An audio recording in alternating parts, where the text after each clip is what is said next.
to the many lives of Taylor Momsen, from child star to rock warrior, best known for her starring role on Gossip Girl. Well, now the lead singer of The Pretty Reckless, sharing her story of darkness and redemption, and her music with ABC's Phil Lipoff.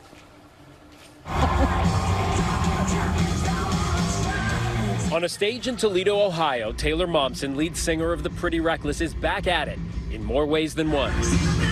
Her first tour and face-to-face interview in 5 years. A difficult, dark, and life-changing 5 years. First of all, thank you for doing it. No, thank you for having me. Now 28, Taylor began her career at 2. My mom's a good cook. This is how you make shake and bake. Her big break came at 5. Where are you, Christmas? Adorable Cindy Lou Who in How the Grinch Stole Christmas, starring right alongside Jim Carrey. I thought this was an emergency. A fashion emergency. Years later, playing Jenny Humphrey on Gossip Girl. I don't think I need you as my mentor anymore. Popular, but unhappy. So when she was old enough, Taylor took control of her life and went from teen star to teen rock star.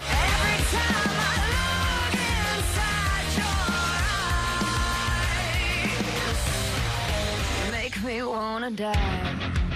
Her 2010 debut album, Light Me Up, a bit jarring for some who knew her as a child actress. It's the songs, those last forever, and no one's even mentioning that. But The Pretty Reckless pressed on, with platinum hits like Heaven Knows. Oh, Lord, heaven knows we belong way down below. Sing it.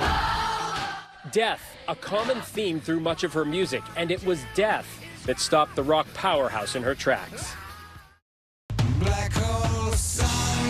On tour with Soundgarden, frontman Chris Cornell, a musical mentor for Taylor.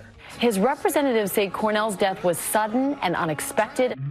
I wasn't prepared for it. Like, I didn't know how to kind of mentally wrap my mind around it. So Taylor leaned on the band and Kato Kandwala, longtime friend and producer who she calls her musical soulmate. Just 11 months after Cornell died, Kato was killed in a motorcycle crash.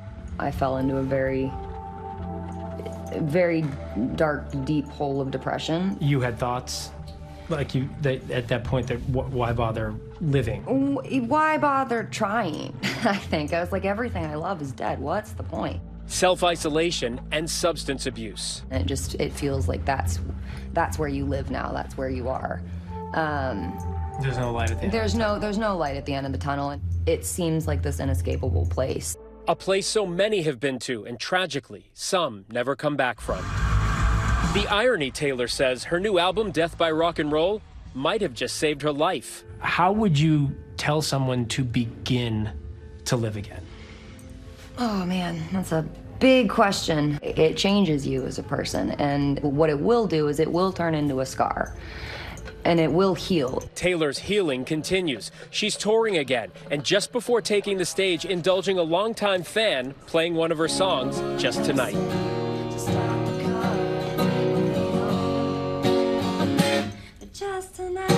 Laughing, living, and creating again, inviting us to a secret video shoot back in Brooklyn. Ready to play the song. Yes, she has a few more of those scars she describes, scars that are now just part of who she is. And if you or anyone you know is in a dark place, struggling like Taylor has, it is so important to hear her now say this. And there is light at the end of the tunnel. It does get better. Just wait it out, baby steps, and you will get to the other side. And that's a wonderful thing. And our thanks to Phil Lipoff for that. And again, there is help available. The National Suicide Prevention Lifeline provides 24/7 free and confidential support. The number 1-800-273-8255 and is shown now on your screen.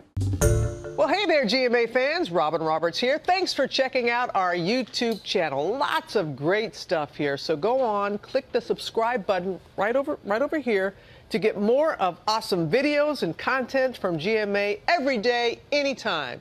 We thank you for watching, and we'll see you in the morning on GMA.